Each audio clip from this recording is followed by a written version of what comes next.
Good morning, সুপ্রভাত।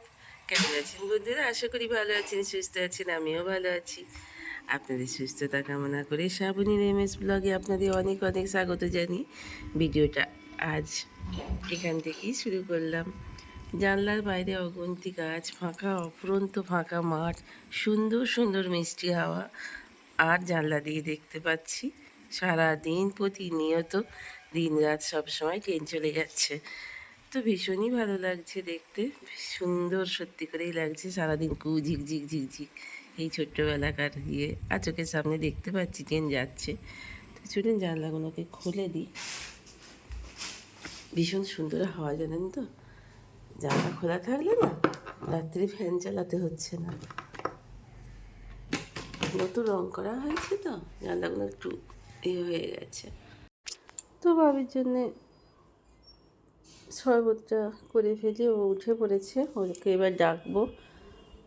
বসে আছে বিছানার ওপর, যেমন শরবত কারোতেও দিতাম।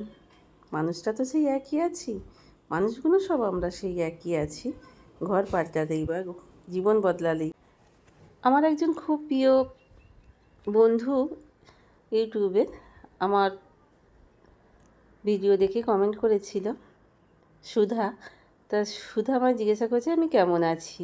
তো সুধা, আমি খুব ভালো আছি এখানে এসে। তুমি কেমন আছো? আমার বেটা কেমন আছে? আমার বুড়ো মা কেমন আছে? আমায় জানাবে। তো তখন তো ওখানে তো ধরো একটা বাড়ি ঘর ছিল, একটাই দুয়ার ছিল। তো খাটনিটা অনেকটাই কম ছিল। এখানে দুটো ঘর, তিনটে বিছানা, এখন বাইরে একটা বারান্দাতেও আমি একটা ডাইনিংয়ে একটা ক্যাম্প খাট পেতে বিছানা করেছি, মানুষজন এসে বসবে বলে। দুঘরে দুটো খাট হয়ে গেছে। তো খাটনিটা অবশ্যই একটু বেড়েছে। সব মিলিয়ে আমি ভালো আছি। তোমরা সবাই ভালো থেকো। তো চলুন, মাছগুলো বাচ্চুবাবু নিয়ে এসছে, তাড়াহুড়ো করে যা মাছ পেয়েছে নিয়ে চলে এসছে। আর সবজির কী দাম রে বাপরে! যেমন মাছের দাম, সবজির দাম, সব কিছুর এত দাম।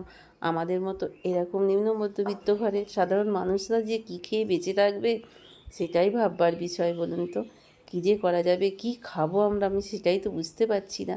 যাই হোক, ভাতটা বসিয়ে দিয়েছি। তো চলুন রান্নাটা করে নিই, যা পারি রান্নাটা করে নিই। একটু মাছের ঝাল করব ভাবছি, মাছগুলো এখনও ধোয়া হয়নি। তো বাবিকে বাচ্চুকে একটু মাছ আগে করে দিই, তারপর আবার পরে বাদবাকিটা করব। এখন টপ টপ করে আগে বাবির জন্য একটা মাছ ধুয়ে করে দিই। আর বেশ খানিকটা ডিমও রয়েছে, মানে মাছটার ভেতরেই ডিমটা বাচ্চু বললো, পেয়ে গিয়েছিলাম। তো যাই হোক, মাছের সঙ্গে ডিমটা ফ্রি পাওয়া গেছে। তো চলুন এবার মাছগুলো ধুয়ে নিই। ভীষণ সুন্দর হাওয়া দিচ্ছে, জানলা দিয়ে জানলা খোলার নাম করা যাচ্ছে না কোনো সময়।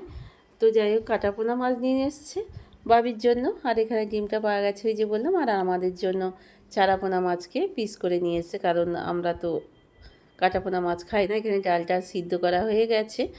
তো যাই হোক, চলুন মাছগুলো এবার বেছে ধুয়ে নিই। আগে ওদের মতো একটু করে দেব, করে দিয়ে তারপরে নিজেদের জন্য আবার করব। বাবাকে এখনও যেতে দিইনি, বাবা এখনও আছেন, আমার হাত নড়কুড় অনেকটাই সাহায্য করছে বাবা। তো মাছগুলোকে আমি ম্যারিনেট করে, 4 পিস মাছকে আমি ম্যারিনেট করে রেডি করে রেখে দিয়েছি। তো চলুন এবার এদিকে একটুখানি আমি ডালটাও আমার হয়ে গেছে, বাবিকে আলু ভাজা, ডাল আর মাছটা ভেজে ওকে দিয়ে দেবো। তারপর আমাদের সুন্দর করে একটু কলমি শাকের চচ্চড়ি বানাবো। তো যাই হোক, কলমি শাকটাও চাপিয়ে দিয়েছি আমি আলু আর ঝিঙে দিয়ে। এখনকার বর্ষার শাক তো অনেকবার করে ধুতে হয়, একটু নুন জল দিয়ে বর্ষার শাককে ভিজিয়ে রেখে দিতে হয়। তাহলে দেখবেন শাকের প্রত্যেকটা পাতা একটু উল্টে উল্টে দেখবেন বিছকুটি বিছকুটি কীরকম অসংখ্য ধরনের ডিম।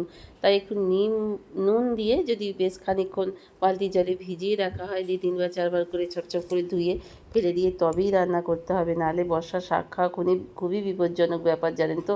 যাই হোক, নতুন বাড়িতে এসে ভীষণই আনন্দ হচ্ছে। আমার বাবি আমাকে আমার জন্মদিনে এত বড় নতুন বাড়ি কিনে দিতে পারুক না পারুক, কিন্তু একটা ভাড়া বাড়িতেও থাকার তো অপরিসীম জল পড়ছিল, অপরিসীম কষ্ট আমার হচ্ছিল, সেই দেখে আমার বাবি একদমই সহ্য করতে পারছিল না। নিজের সন্তান বলে বলছি না তো, কি বলবো আপনাদের, আমার সত্যি যেন গত জন্মের অনেক পুণ্যের ফল আমার এমন সুন্দর সংসার, এমন সুন্দর আমার স্বামী। তো ভগবানের কাছে অনেক অনেক অনেক অনেক অনেক অনেক ভগবানকে আমার অনেক অনেক প্রণাম যে ভগবান যেন আমাকে ভগবান যেন আমাকে আবারও গত জন্ম বলে যদি আসছে জন্ম বলে যদি কিছু থাকে, এরমই স্বামী সন্তান দিয়ে আমাকে পৃথিবীতে মানুষ করে আবার ওদের কাছেই পাঠায়।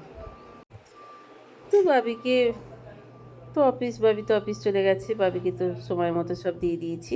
আর খুব সুন্দর করে একটা বেসনের বড়া দিয়ে একটু কলমি শাকের চচ্চড়ি বাচ্চু খেতে চেয়েছিল, তাই জন্য করলাম। বাচ্চু আজকে বাড়িতে আছে, কিছু জিনিসপত্র এদিক ওদিক হচ্ছে, তো দিয়ে আসা নিয়ে আসা করতে হচ্ছে। খাঁড়োর বাড়ি থেকে দেশের বাড়ি থেকে আমার বাড়ি থেকে খাঁড়ো থেকে এখানে এইসব করার জন্য। তো একটু মসুরির ডাল সিদ্ধ, কলমি শাকের চচ্চড়ি, একটু সুন্দর একটা লেবু মাছের ঝাল, এই দিয়ে আজকে আমাদের। আর কালকে রাত্রের একটু তরকারি বাবির পাতে ছিল, বাবি খায়নি, রেখে দিয়েছিলাম, তো সেইটা দিয়েই আজকে আমাদের দুপুরের লাঞ্চের ব্যবস্থা। আর আমার বেশ কিছু ভাত হাঁড়িতেও ছিল, আর ওদের পাতে ছিল, রেখে দিয়েছিলাম। তো বাড়ি মালিক ওপরের দিদির আজকে বিপত্তারিণী মায়ের পুজো ছিল। আমাদের তো সংসারে তো আমার শাশুড়ি মা আমাকে দেননি পুজোটা, তাই আমি করি না।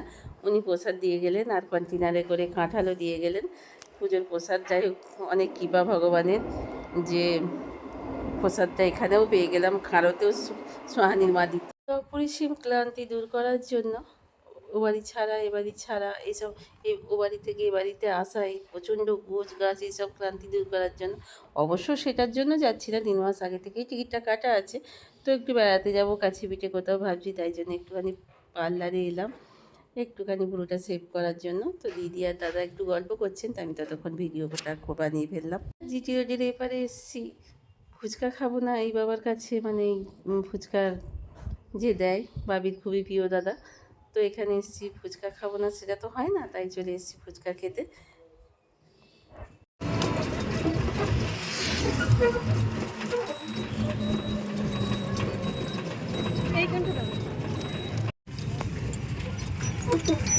কি সিন দেখো।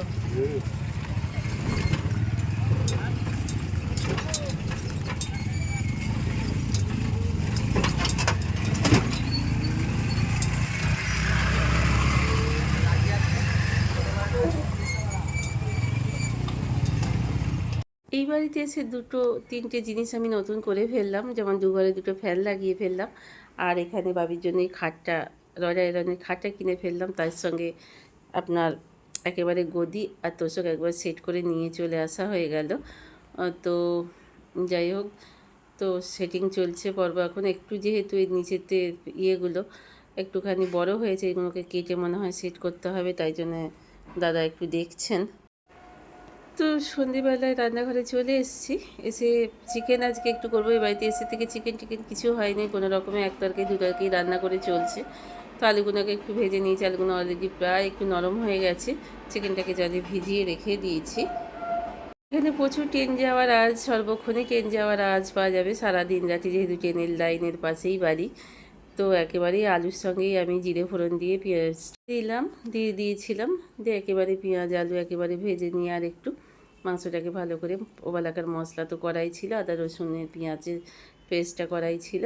আর বাবার জন্য 2-3টে লঙ্কা বেশি করে দিয়ে দিয়েছি। লঙ্কাও কি খাবো, লঙ্কারও তো এতে রাখার মতো উপক্রম হয়ে গেছে। লঙ্কারও যা দাম, 200 টাকা 25, কেউ নিচ্ছে 250 টাকা।